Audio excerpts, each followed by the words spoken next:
పిశాచినన్ను యుక్తితో వశము చేయ చూచుచు నిశాంతమైన దీప్తియే నా శంకలల్ల మానుకున్ నిశక్తి నేను మరాతునా నా శైలమో నా ప్రార్థన నా శోకమల్ల తీర్చెడు విశేషమైన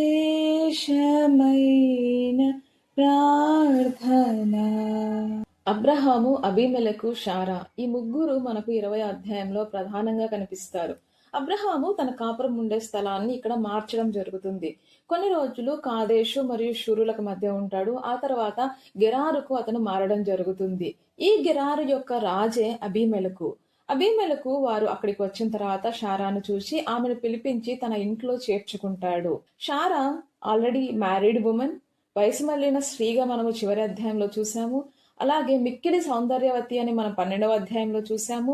అన్నిటికంటే ముఖ్యంగా జనములకు ఆమె తల్లిగా దేవుడు నియమించుకున్న స్త్రీ శారా. కానీ తన భర్త ప్రాణభయంతో చేసిన ఒక పని వల్ల ఈ సంక్లిష్ట సందర్భంలో ఇరుక్కుంటుంది శారమ్మ. ఈ భార్య భర్తలు వారి వారి ఆలోచన పరిధి వరకు ఆలోచించి ఇలాంటి సందర్భంలో ఇరుక్కున్నప్పుడు దేవుడు అబీమెలెకు కలలో కనిపిస్తాడు. కలలో కనిపించి, నీవు నీ ఇంట చేర్చుకొనిన స్త్రీ ఒక పురుషునికి భార్య కనుక ఆమె నిమిత్తము నీవు చచ్చిన వాడు సుమా అంటాడు. అప్పటి వరకు అయితే శారమ్మతో అతనికి ఎటువంటి సంబంధం అనేది లేదు. కానీ అబీమెలెకుకు అర్థం కాని విషయం ఏంటి అంటే, ప్రభువా, ఇట్టి నీతిగల జనమును హతము చేయుదువా? ఈమె నా చెల్లెలు అని అతడు నాతో చెప్పలేదా? అంతేకాకుండా ఆమె కూడా అతడు నా అన్న అనెను. నేను చేతులతో ఏ దోషము చేయక యథార్థ హృదయంతో ఈ పనిని చేసి తిని అని దేవునితో అంటాడు. అందుకు దేవుడు, అవును, నీవు యథార్థ హృదయంతో దీన్ని చేశావు కాబట్టే నీవు నాకు విరోధముగా పాపం చెయ్యకుండా నిన్ను అడ్డగిస్తున్నాను. కాబట్టి ఆ మనుష్యుని భార్యను తిరిగి అతనికి అప్పగించుము. అతడు ఒక ప్రవక్త, అంటే దేవుడు ఏర్పాటు చేసుకున్న వ్యక్తి, దేవునికి ప్రతిగా మనుషులతో మాట్లాడే వ్యక్తి. అతడు నీ కొరకు ప్రార్థన చేయను, నీవు బ్రతుకుదువు. నీవు ఆమెను అతనికి అప్పగించని ఎడల నీవును నీ వారందరూ నిశ్చయముగా చచ్చెదరు అని తెలుసుకొనుము అని దేవుడు అబీమెలెకుతో చెప్తాడు. అబీమెలెకు ఒక రాజు కాబట్టి మరుసటి రోజు నిద్ర లేచి తన దగ్గర పనిచేసే తనకు సలహాలు ఇచ్చేవాళ్ళు, తన మంత్రులు, ఇలా అందరితో ఒక మీటింగ్ అనేది ఏర్పాటు చేసుకొని వాళ్లకు జరిగిన విషయాన్నంతా చెప్తాడు. అలా చెప్పినప్పుడు వారు భయపడ్డారు అని మనము ఈ అధ్యాయంలో చూస్తూ ఉన్నాము. ఆ తర్వాత అబీమెలెకు అబ్రహామును పిలిపించి అడుగుతాడు, నీవు మాకు చేసిన పని ఏమిటి? నీవు నా మీదికిని, నా రాజ్యం మీదికిని మహాపాతకము తెప్పించున్నట్లు నేను నీ ఎడల చేసిన పాపం ఏమిటి? చేయరాని కార్యములు నాకు చేసితివి అని అబ్రహాముతో అతను అంటాడు. అసలు ఇలా ఎందుకు చేశావు? నీవేమి చూచి ఈ కార్యము చేసితివి అని అడుగుతాడు. అందుకు అబ్రహాము, ఈ స్థలమందు దేవుని భయము ఏమాత్రము లేదు గనక నా భార్య నిమిత్తం నన్ను చంపేస్తారేమో అనుకుని నేను ఈ విధంగా చేశాను. అంతేకాకుండా ఆమె నాకు వరుసకు చెల్లెలవుతుంది అని అబ్రహాము అబీమెలెకుకు చెప్తాడు. దేవుడు నన్ను నా తండ్రి ఇల్లు విడిచి దేశాంతరం పోవునట్లు చేసినప్పుడు నేను ఆమెను చూచి, మనము పోవు ప్రతి స్థలమందు ఇతడు నా సహోదరుడు అని నన్ను గూర్చి చెప్పుము. నీవు నాకు చేయవలసిన ఉపకారం ఇదే అని నేను ఆమెకు చెప్పి తినే, అందుకనే శారమ్మ ఆ విధంగా నీతో చెప్పినది అని అబీమెలెకు చెప్పడం జరుగుతుంది. అప్పుడు అబీమెలెకు గొర్రెలను, గొడ్లను, దాసి జనులను అబ్రహాముకు ఇచ్చి అతని భార్య అయిన శారాను అతనికి తిరిగి అప్పగించెను. అంతేకాకుండా, ఇదిగో నా దేశము నీ ఎదుట ఉన్నది, నీకిష్టమైన స్థలమందు కాపురం ఉండుము అని చెప్తాడు. అంతేకాకుండా అబీమెలెకు శారాతో, ఇదిగో నీ అన్నకు నేను 1000 రూపాయలు ఇచ్చి ఉన్నాను, ఇది నీ యొద్దనున్న వారందరికీ ప్రాయశ్చిత్తముగా నుండుటకై ఇది నీ పక్షముగా ఇచ్చి ఉన్నాను.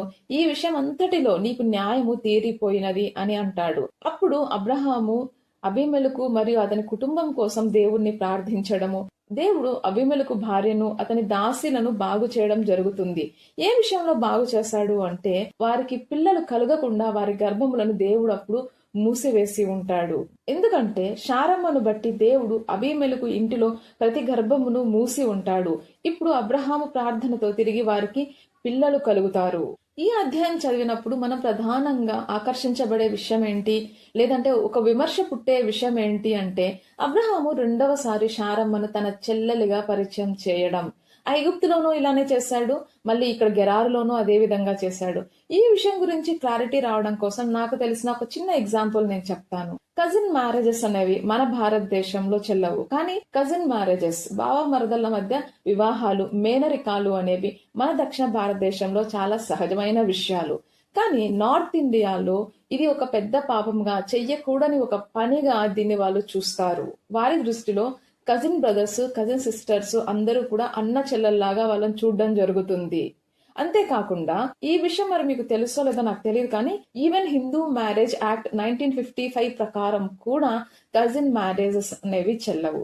కాకపోతే ప్రజల మధ్య అనాదిగా వచ్చే ఆచారాల్లో, సంప్రదాయాల్లో అలాంటి వివాహాలు భాగమైతే దానికి ఎక్సెప్షన్ అనేది ఇచ్చారు చట్టంలో. ఈ ఎక్సెప్షన్ లో ఉన్న వాళ్ళు ముస్లిమ్స్ అండ్ సౌత్ ఇండియాలో ఉన్న ప్రజలు. వీరు కాకుండా ఇంకెవరైనా సరే కజిన్ బ్రదర్స్ అండ్ సిస్టర్స్ మధ్యన మ్యారేజ్ అనేది రిజిస్టర్ చేయాలి అనుకుంటే ఆ మ్యారేజ్ రిజిస్టర్ అవ్వడం కూడా కుదరదన్నమాట. ఈ 21st సెంచరీలో ఒకే దేశంలో నివసిస్తున్న మన మధ్య ఆచార వ్యవహారాల్లో ఇంత డిఫరెన్స్ అనేది ఉంటే, ఆల్మోస్ట్ 3000 సంవత్సరాలు లేదా 4000 సంవత్సరాలు ముందు జీవించిన అప్పటి వ్యక్తుల యొక్క సంప్రదాయాలు కానీ, పద్ధతులను బట్టి కానీ, మన 21st సెంచరీ పరిస్థితులను బట్టి, లేదు అంటే పాటించే పద్ధతులను బట్టి వారిని జడ్జి చేయడం అనేది మనకు సమంజసం కాదు. కాకపోతే ఇక్కడ అలా అబ్రహాము చెప్పడానికి కారణం ఏంటి అనేది మనం ఆలోచించాలి. ప్రాణ భయంతో 12వ అధ్యాయంలో అబ్రహాము అలా చెప్పాడు, కరెక్టే, మనం చూసాము.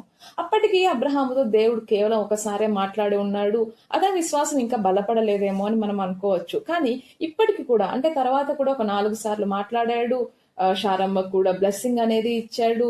సొదొమ రాజుల్ని ఓడించిన రాజుల మీద అబ్రహాముకు విజయం ఇచ్చాడు. ఇవన్నీ చూసిన తర్వాత కూడా ఆ సర్వోన్నతుడకు దేవునితో డైరెక్ట్ గా మాట్లాడి కూడా ఇప్పటికీ అతని విశ్వాసం ఇంకా పూర్తిగా బలపడలేదు అని ఈ సందర్భం ద్వారా మనకు తెలుస్తూ ఉంది. దేవుడు నన్ను ప్రొటెక్ట్ చేస్తాడు అని కాకుండా, దేవుడు శక్తిమంతుడు అని కాకుండా, నాకు చాలిన దేవుడు అని కాకుండా, తన జ్ఞానం పైన, తన నిర్ణయాల పైన, తన ఆలోచనల పైన అబ్రహాము ఆధారపడే విధానాన్ని మనము ఈ అధ్యాయంలో గమనించవచ్చు. మనం అలా చేసినా కూడా వచ్చే సమస్యలను మళ్ళీ దేవుడే చొరవ చూపి వాటి నుంచి మనల్ని తప్పించాల్సిన అవసరం కూడా వస్తూ ఉంది. అబీమెలెకు నాది తప్పు లేదు దేవా, నాకు తెలిసినంత వరకు నేను తప్పు చేయలేదు కదా దేవుడా అని అడిగినప్పుడు, దేవుడు నాకు తెలుసు, నీవు నాకు విరోధముగా చెయ్యకుండా ఉండడానికే నిన్ను ఈ విధంగా ఆపుతున్నాను అని దేవుడు అబీమెలెకుతో చెప్తాడు. మరి మనం కూడా అదే విధంగా దేవునికి విరోధముగా, అంటే మనం పొరపాటుననే కొన్ని పనులు చేయొచ్చు, కొన్ని ఆలోచనలు చేయొచ్చు, కొన్ని క్రియలు చేయొచ్చు, కానీ అవి మనకు తెలియకుండానే దేవునికి విరోధముగా ఉండేట్లయితే వాటి నుంచి మనల్ని తప్పించమని మనం దేవుని ప్రార్థించవలసిన వారంగా ఇక్కడ ఉంటున్నాము. మూడవ విషయం, గెరారు.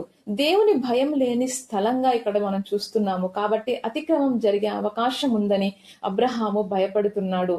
కాబట్టి దేవుని భయం లేని స్థలాల్లో ఒకవేళ మనం నివసించాల్సిన పరిస్థితి కానీ, అక్కడికి వెళ్లాల్సిన పరిస్థితి కానీ వచ్చినప్పుడు మనం ప్రార్థన మరియు దేవుని రక్షణ అనే కవచాన్ని ధరించుకోవాల్సిన వారముగా ఉంటున్నాము. ఈ అధ్యాయంలోనే అబ్రహాము ప్రవక్తగా చెప్పబడుతున్నాడు. చివరగా అబ్రహాము ప్రార్థన చేయగా దేవుడు అబీమెలెకు భార్యను మరియు అతని దాసీలను బాగు చేసెను, వారి గర్భములను తెరిచెను అని మనం చూస్తున్నాము. కాబట్టి మనం కూడా మన సహోదరుల విషయమై ప్రార్థన చేసేవారిగాను, వారి కోసం విజ్ఞాపన చేసేవారిగాను మనము ఉండాలి అని దేవుడు మన నుంచి ఆశిస్తున్నాడు. ప్రార్థించుకుందామా? ప్రేమ నమ్మకముల నా ప్రియ పరలోకమందున నా ప్రభా, ఇంతవరకు నీ రెక్కల కింద నన్ను కాచి కాపాడి ఈ విధంగా ప్రభా నేను స్తుతించుటకు, ఘనపరచుటకు మాకిచ్చిన ఈ అవకాశమును బట్టి, భాగ్యమును బట్టి వేలాది వందనములు, స్తుతులు, స్తోత్రములు చెల్లించుకుంటున్నాను నా దేవా. శారమ్మను ఆ రోజు కాపాడినట్లు మమ్మల్ని కూడా కాపాడుము తండ్రి. ఎటువంటి సందర్భాల్లోకి మేము వెళ్ళిపోతున్నామో, ఎటువంటి నిర్ణయాల చేత మేము మా పరిధిలో ఆలోచించి ఎటువంటి నిర్ణయాలు తీసుకొని ఎటువంటి సంక్లిష్ట పరిస్థితుల్లోకి మమ్మల్ని మేము నెట్టివేసుకుంటున్నామో మాకు తెలియదు తండ్రి.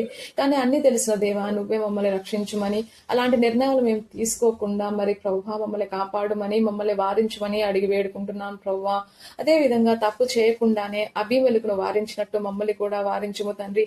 మాకు తెలియకుండానే మేము పాప మార్గంలో నిలుచున్నామేమో దేవా, మాకు తెలియకుండానే మేము తప్పు చేయడానికి అవకాశం ఉందేమో తండ్రి. దాని నుంచి కూడా మమ్మల్ని తప్పించమని అడిగి వేడుకుంటున్నాం ప్రభువా. అంతేకాకుండా ప్రభువా, రోజువారీ ప్రతి పనిలో మా విశ్వాసాన్ని పరీక్షించే సందర్భాలు వస్తున్నాయేమో, సమస్యలు వస్తున్నాయేమో, కానీ నీ మీద పూర్తి విశ్వాసాన్ని ఉంచి, భారాన్ని ఉంచి మేము నిర్ణయాలు తీసుకునేలాగున, ముందడుగు వేయలాగున మమ్మల్ని నడిపించమని యేసుక్రీస్తు అతి పరిశుద్ధ నామమున మిమ్మల్ని అతి మిక్కిలిగా అడిగి వేడుకుంటున్నాము మా ప్రియ పరలోకమందున మా ప్రభువా. ఆమేన్. ప్రైజ్ ది లార్డ్ అండి అందరికీ. Thank you so much for watching. See you tomorrow.